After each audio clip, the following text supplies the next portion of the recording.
Hi and welcome to Making Pasta the Not Junk Food Way. Today we're going to make some tagliatelle. For this you're going to need an egg and 100 grams of flour per serving. Now we're making for two today, so I have 2 eggs and I have 200 grams of flour. Flour I'm using is called Farina Tipo 00 flour. It's a type of Italian flour. It's very fine, soft flour, but you can use plain flour. So to start with, I'm just going to make a well in the middle of my flour here and crack the eggs in. Now take a fork and just whisk the eggs and start to bring the flour into the eggs as you whisk it.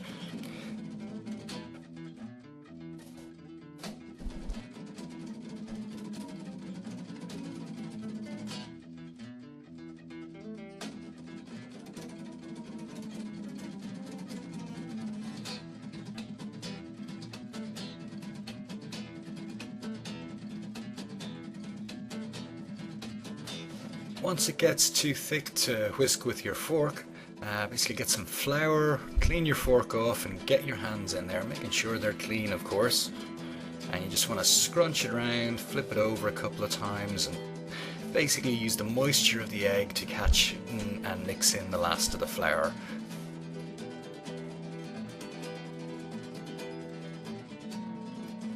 The dough will stick to your hands, so just use some of the flour and rub your hands together and basically it'll roll up and fall off your hands. And mix it all, keep mixing it all into one big lump of dough.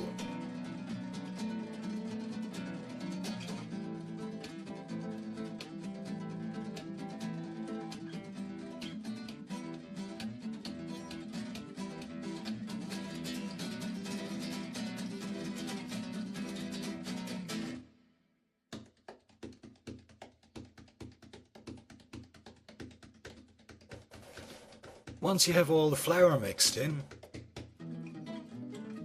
pick it up and roll it up into a ball. Once you get it into a ball, dust it with a bit of flour.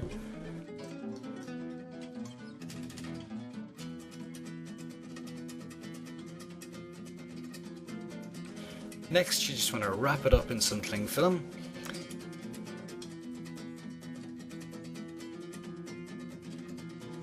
Make sure you don't leave any gaps in the cling film because this will cause the pasta to dry out and you'd be really surprised how quickly fresh pasta can dry out. So once you get it wrapped up in cling film, you just pop it in the fridge for about 20 minutes or so.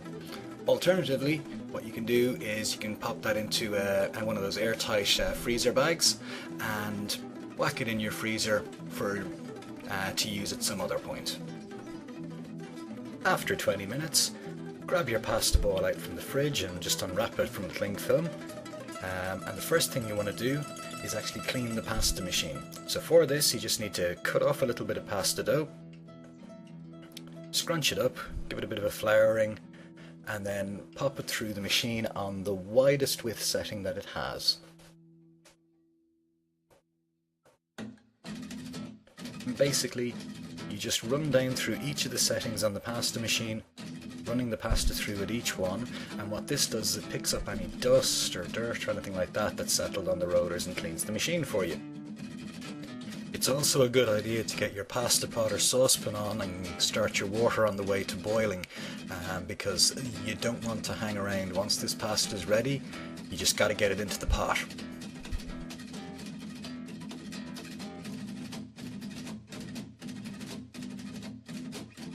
So once you've run it through on the narrowest setting, that's your machine clean then, so you just scrunch that bit up, you don't want to eat it, and chuck it away. And then onto the pasta itself. Now, there's 2 schools on this. One is to take your piece of dough and roll it out all as one piece.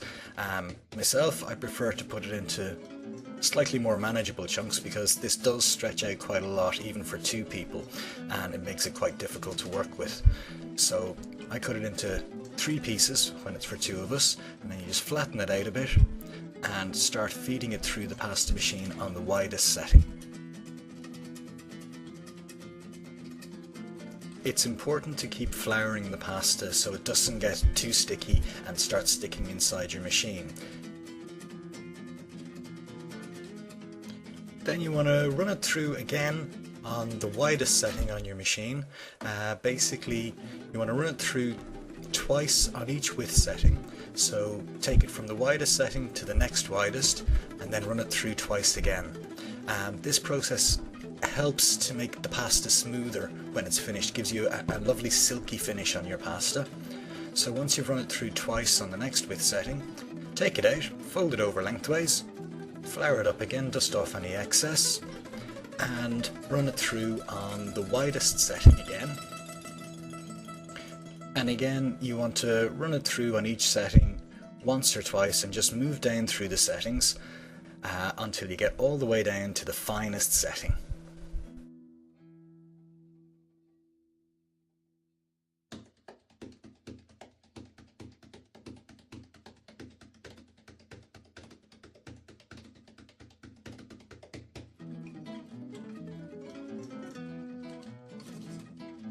Once you've reached your finest setting on the pasta machine, set it back to the widest and then fold the pasta lengthways in half and lengthways again. Basically what you want to do is make it a nice small rectangular shape and dust the pasta off, and on your widest setting feed it through again. Now you want to feed it through again once or twice on each of the width settings, but for tagliatelle you don't want to work all the way down to the finest setting. I find on my pasta machine it's about the third last setting is absolutely ideal for tagliatelle. If I was making the pasta for a lasagna or ravioli, I'd actually probably leave it a little bit thicker just to give it a little bit more bite, and also with ravioli the last thing you want is those little parcels bursting open.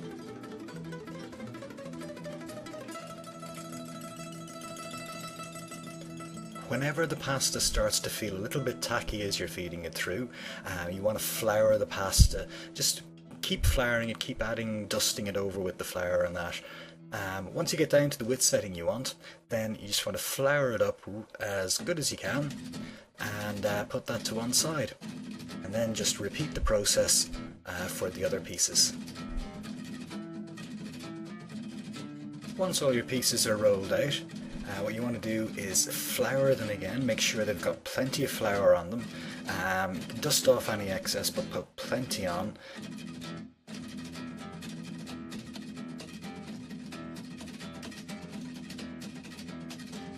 There we go now, plenty of flour on it, and then just roll it up like you would a Swiss roll, starting at one end.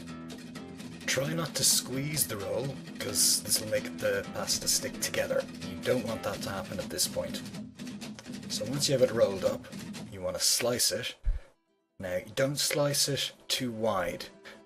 Tagliatelle in particular has a habit of expanding as you cook it, and most of the time these ribbons will almost double in width. So just slice it up lengthways like so. Don't worry if they're not all the same size. This is homemade fresh pasta.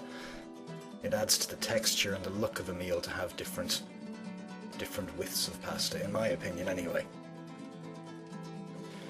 Once you've got the roll all chopped up, just grab each little section, pick it by the end and unravel it. If you've had enough flour on before you rolled it up, then this should be no problem at all. Otherwise it will stick and you'll have little kind of bumps along the strings of pasta.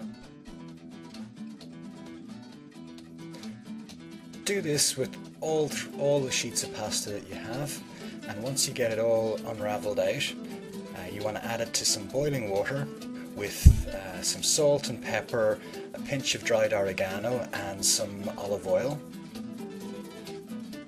Fresh pasta cooks a lot quicker than dried pasta, so usually 3 to 4 minutes is plenty, and just give it a quick taste to make sure it's done before you strain it off.